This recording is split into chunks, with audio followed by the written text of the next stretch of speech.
That is James Mennie. He is over at the Montreal Gazette. So, Jim, you want to start with public toilets or the CAC? What an interesting phrasing of that question. You know what? Let's start with the CAC because, let's face it, I wasn't in yesterday, and I missed this marvelous inaugural speech by François Legault.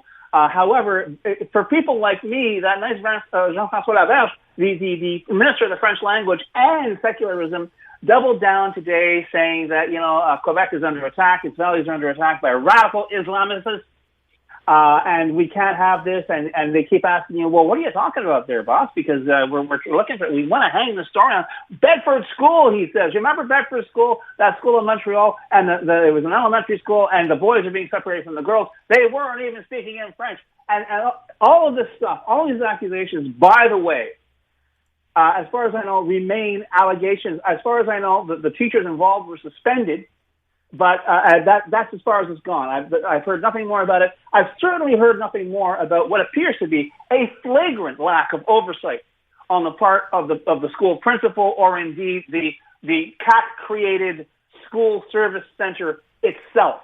Okay, but it's interesting because it's clear, and I think the consensus is out there, Aaron. François Legault is in huge trouble. He's getting very, very, very desperate. He can't think of any fresh things to try and scare people with. So he turns around and goes back to his greatest hit, 2018. What was it? Those Muslims are coming in here, immigration, this and that, our values are being questioned. And they have gotten away with this crap for 8 years, Aaron. But it's very, very interesting to note something. Part of the implicit suggestion and all of this nonsense that's being spewed by the cat is, well, these are little kids. Their little brains will be warped and detoured. They see somebody wearing a veil. They might see a crescent of Muhammad. They might hear people speaking in Arabic, and the next thing you know, they'll be praying 5 times a day in Mecca, and that's it. They'll be completely absorbed into this kind of creeping Muslimism, which is a word I just made up. But nice. Here's what's interesting, Aaron, okay?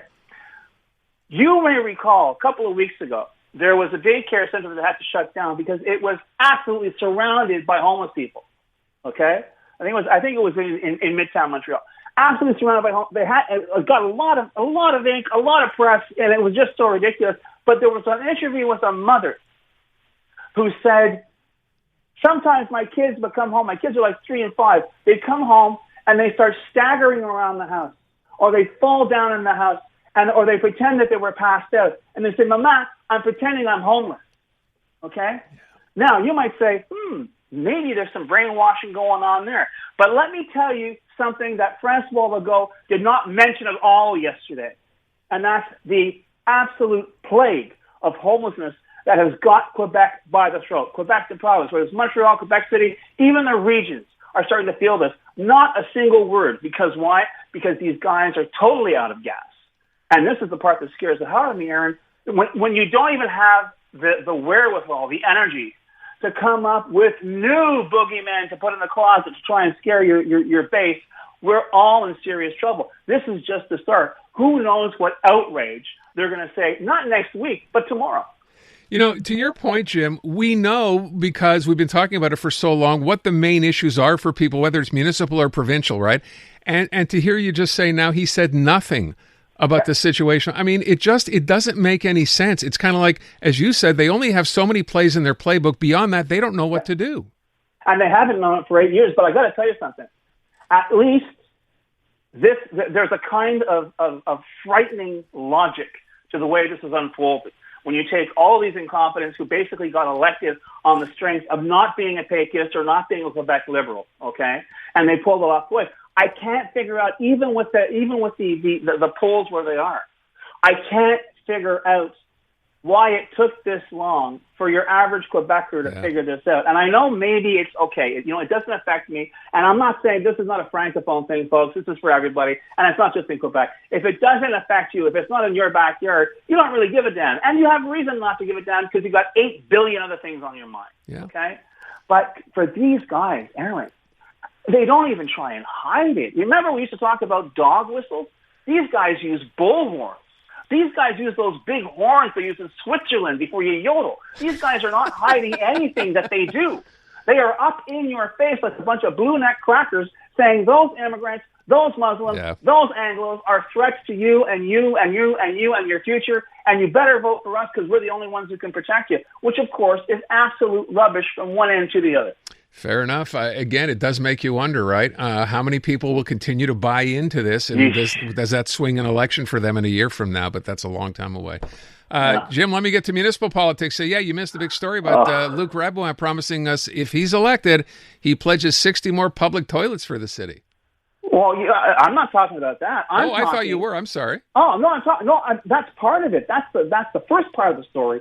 The second punch to the story is Craig Sauvé is making his own promise about toilets. You didn't see that today? No, I didn't. He's going to make sure that Montrealers and tourists have access to proper sanitary facilities in his Montreal. And I swear to God, Aaron, I thought, easy toilet access was not on my election bingo card. I did not think this was coming down the pike. And on top, because you remember, I've said this on the show, and I don't think it can be repeated enough. There's no damn way you're getting me into those killer Android toilets they have there, the self-controlled ones. Yeah. There's absolutely no way I'm going to step into those, okay? But the fact of the matter is, it's part of Montreal's culture, and it goes back to the days of Drapeaus when he was shutting down public washrooms. He was chopping down trees because he thought all kinds of illicit hanky-panky were going on in both venues. And now, if you work in downtown Montreal, it depends on your seniority. You know where the bathrooms are. You know where you can go. Central Station, I'm not giving anything away. I know about 4 or 5 others in downtown that I'm not going to mention on air because why? Not. If I blow that secret, I'm going to be standing in line. Not going to happen, my friend. But that's the thing. So I guess this is part of the electoral effort to reach out to very visceral issues with Montreal voters. But it also suggests to me that in the end, as I've been saying from the beginning of this campaign, we have yet to find that holy grail, that golden fleece, that one bright, shining cause that'll suddenly get people to wake up and say, dang, I'm going to vote in this election because this is going to happen if I don't. And maybe it'll happen.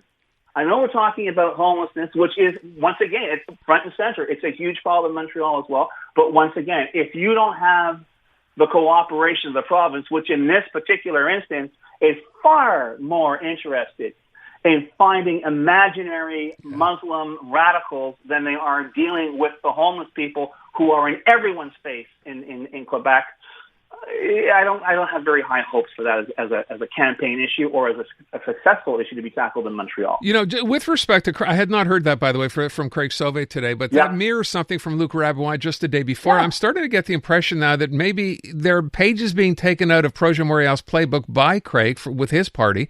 And then I think, well, that's not surprising given the fact that he was part of that party for a number of years.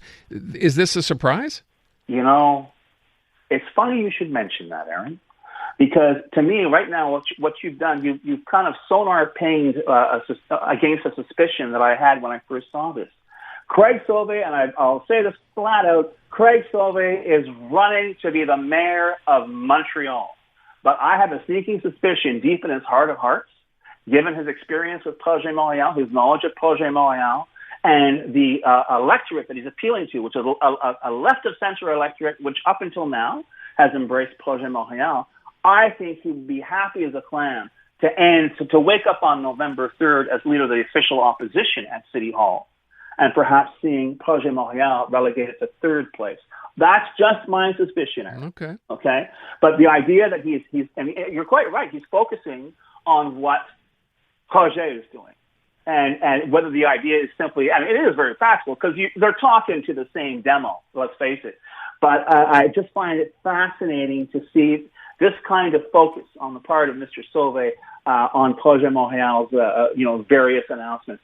Maybe it's just a 2-off, and maybe we won't see it again, Aaron, but it's a long way between now and November 2nd, and who knows how many interesting other coincidences will pop up on the way to Election Day. All right. Let me ask you one last thing before I let you go, Jim. I started the show today by asking people, and I'm going to come back to this in a minute, what they think of the idea of having the national anthem sung in our schools here before the start of the school day. And this comes from what's happened in Nova Scotia, where they just recently prompted by students, as a matter of fact, have now started playing the national anthem at the start of each school day. And I thought, you know what? I remember when I went to school, and I guess when you went to school as well, I'm not sure if it was God Save the Queen or O Canada, but we were singing it on both. Okay, we sang it on a regular basis. What do you think of the idea of bringing it back? Do you think this could work? You know something? I think it is. I think we've spent too long being told by various politicians, I'm looking at you, Justin Trudeau, that we're a post-national state and we don't really have an identity and blah. And I think you can start with, especially get them while they're young. Start with the national anthem, but on top of everything else, if you get them while they're young, they'll get the damn words right.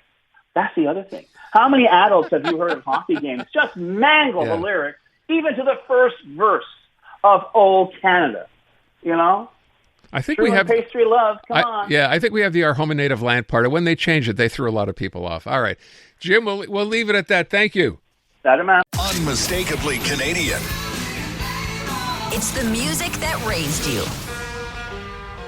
The artists raising the bar. Hi, this is Brian Adams. Hey, my name's Brett Emmons. I'm from the Glorious Sons. Hi, I'm Nelly Furtado. Made in Canada. The station that champions Canadian music. Loud, proud, and all yours. No passports required. Just press play. Tap into Made in Canada now on iHeartRadio.ca Or the free iHeartRadio app.